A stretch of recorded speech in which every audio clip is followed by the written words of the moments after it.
Then go feel it, oh, then go run it down, then go hold it, then go. I dey suspecting that Tinubu write that song for Davido. Them go feel it. We dey feel am. Now when Tinubu enter, I know say Buhari na good man. Buhari was a father to us. He punish us small. Tinubu no waste time, back to back. 24 hours fired everywhere. I say we dey feel am, even me sef I dey feel am. Papa dey shout for pikin no do anything. Hot temper everywhere. The country don't run for no life for you. We everywhere we dey feel am. Teacher where they teach students balance diet, don't drink that 2 times. 2 times, you not fit meet up. The one match is giving, don't carry money run. We dey feel am. The UK is not exempted. The cost of living is killing us everywhere. Every look and crowning in the world. Nigeria is not just the only place that cost of living is alarming. Even in the UK, it is killing us.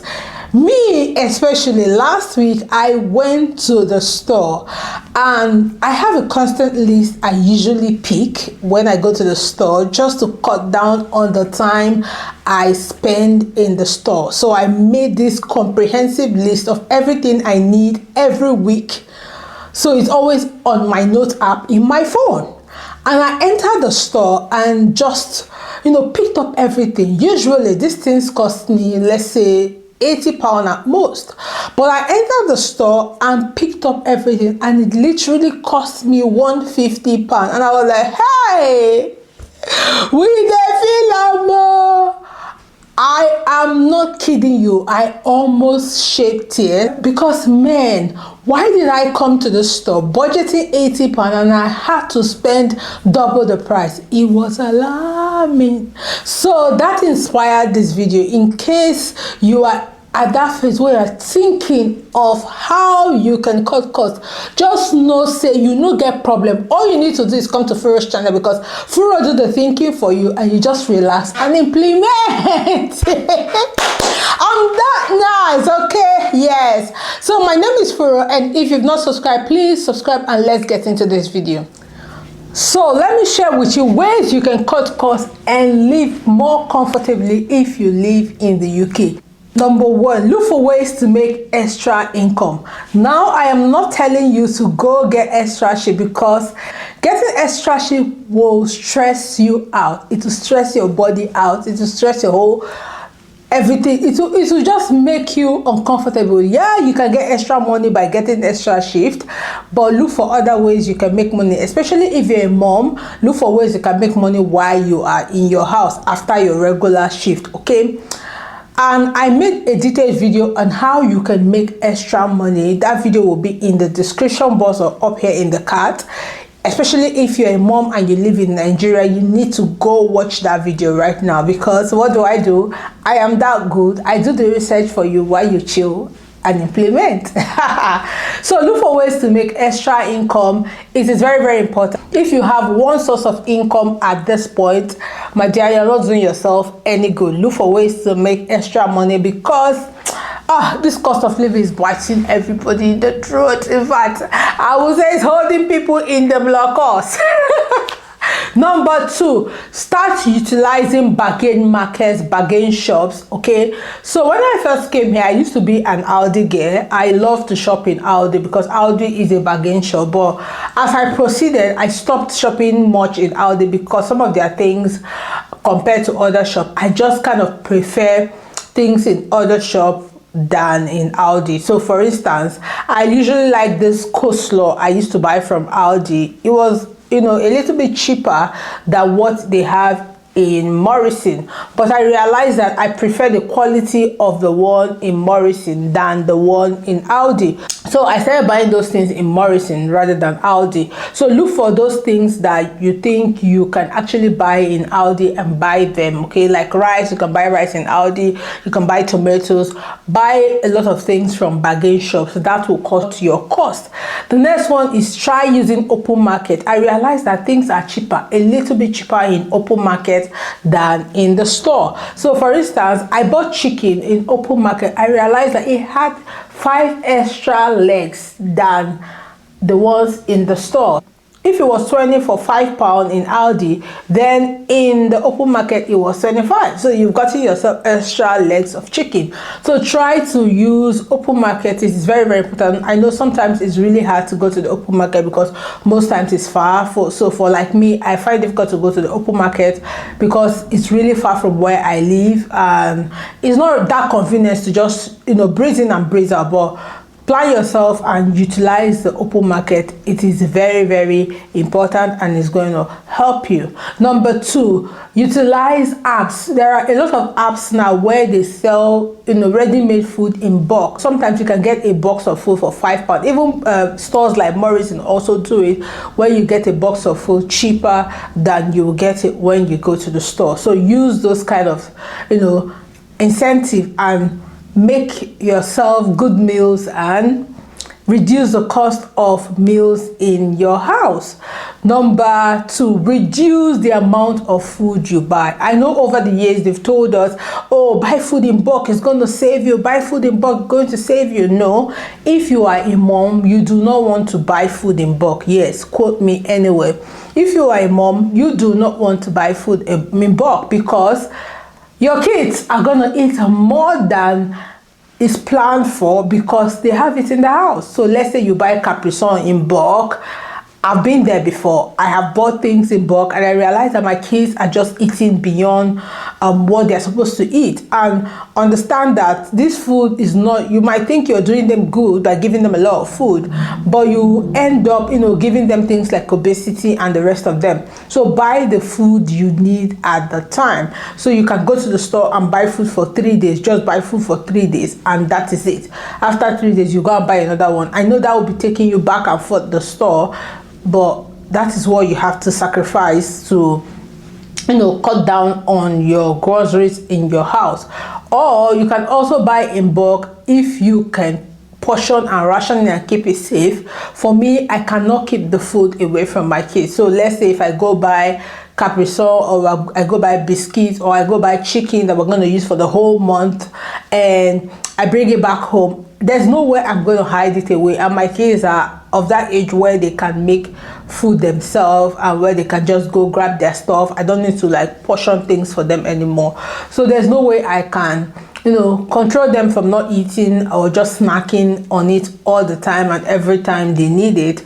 So just to save myself that stress and save them from food related illness, I have to just buy what I need at a time. So I could buy a bulk of food for the week and that's it. I portion it and say this is for the week and that's it. Or I could buy bulk of food for the day and that's it. So I don't need to go buy bag of fries, bag of this, bag of that, bag of that, bag of I do that once in a while in things that I know they can't consume. So if you can take that strategy, things that let's say tomato, onion, pepper, those kind of things that they can't consume, but those things they can consume, ready-made meals like some cookies, some bread, some sweets and what have you, just buy as you need them, maybe for their lunch or whatever. Just buy as you need them.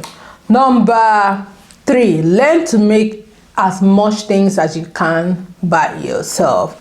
I'm not a fan of doing a lot of things by myself because I kind of feel like how much things can I do by myself, because it's a lot. Being a mom is a lot of job already, so you having to do this, do that is a lot. But if you can, you will save yourself a lot of money, especially if you live here in the UK. For instance, for me, I make my girls' hair myself, and all I need to pay for is my son's hair to be cut in the salon, which is just £10, and I can't phantom making my hair myself, so I have to always make my hair in the salon at least once in a month or wear wigs, because I love DIYs, but I have not gotten to that stage where I want to braid my hair myself, where I want to cornrow my hair myself. So I save money on making my girls' hair myself, and then I just make my son's hair in the salon, which is quite cheap, and then I braid my hair in the salon, which is also money, but at least I save from the hair of my 2 girls. So that is it.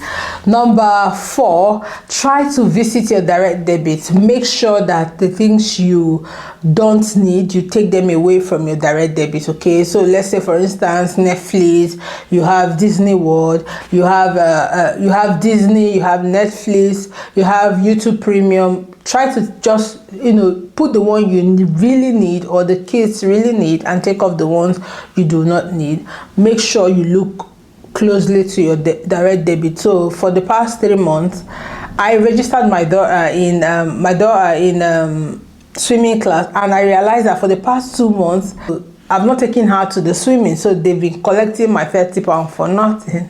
So I'm just telling myself I need to go there when I'm less busy to go tell them to take it off from my direct debit. So check your direct debit. You might just realize that there's something in your direct debit that you are not really using, but you're paying for it. It could be apps, it could be your subscriptions, it could be anything. Just check your direct debit. Okay.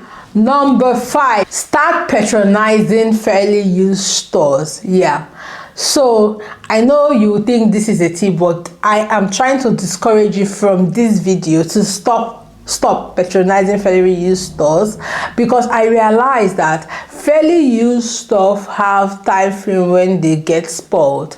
So if you buy something that's fairly used, at most it will last you 6 months to 1 year, and they are falling apart, and things they don't have like a handyman and technicians that easily fix things here. So just cut it, because cut buying things from fairly used stores, because you realize that the money you're trying to save sometimes is just small. The difference between that fairly used thing and the new one is just a very thin line that you can invest, because if you end up looking at when these things will spoil, you will just see that it's not worth it to go buy fairly used stuff.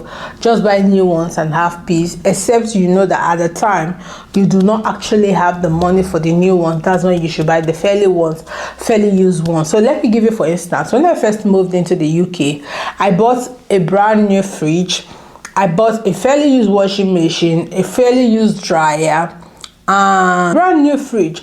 My brand new fridge is still standing, it's still okay, but my fairly used washing machine and my fairly used dryer is spoiled, and I've thrown them away and replaced them with a new washing machine and a new dryer. So you see, it only lasted me for 6 months and it got bad.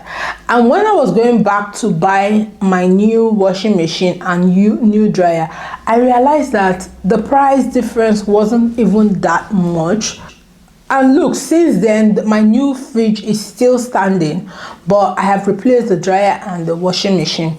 So as much as you can, stay away from fairly used stuff, because at the end of the day, it's called penny wise pound foolish, because the money you're trying to save, you will still use it to buy a second one, except you are very, very lucky and find fairly used one that will last very, very well, which I have not been lucky with. Most of the time, everything I bought in my house that is fairly used has only lasted for 12 months and they're broken.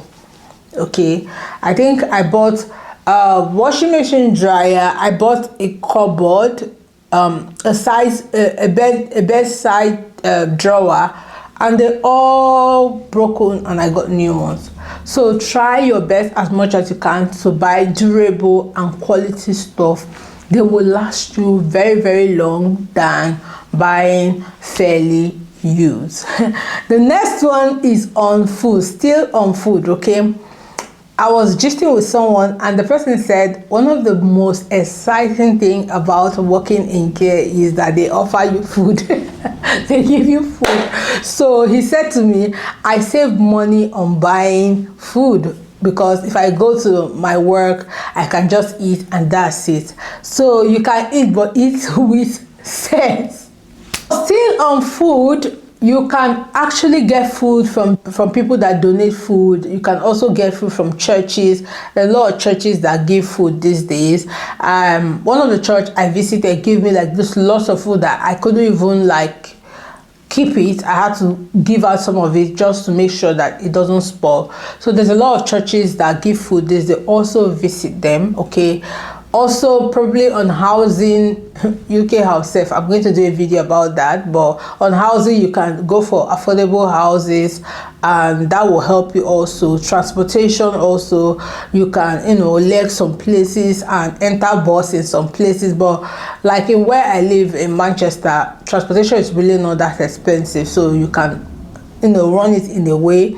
Internet, you can also save in internet by, if you don't have keys, you can just have a phone internet alone. But if you have keys, you can have home internet and just leave your phone internet, because virtually everywhere in the UK have internet, from the bus to the bus stations to different places. Even at work where you're going, there's free Wi-Fi, so you can cut cost. That £20 that you're going to pay every month for your internet, just use it and do something else.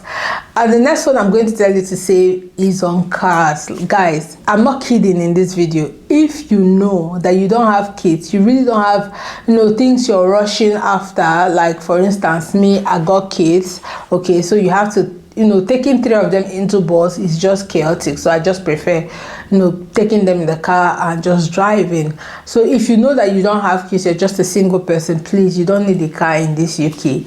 Save your money, because you can spend as much as £500 every month trying to maintain your car. So save that money, enter bus and go where you are going to, and you know, you'll be able to survive in this cost of living. This cost of living is choking everyone. So please, if you know any way we can save costs in this cost of living, please put them in the comment section, and I will be right there reading and replying to your comment. Thank you so much for watching this video. Until I see you in another video, don't forget to like, subscribe, share with your friends.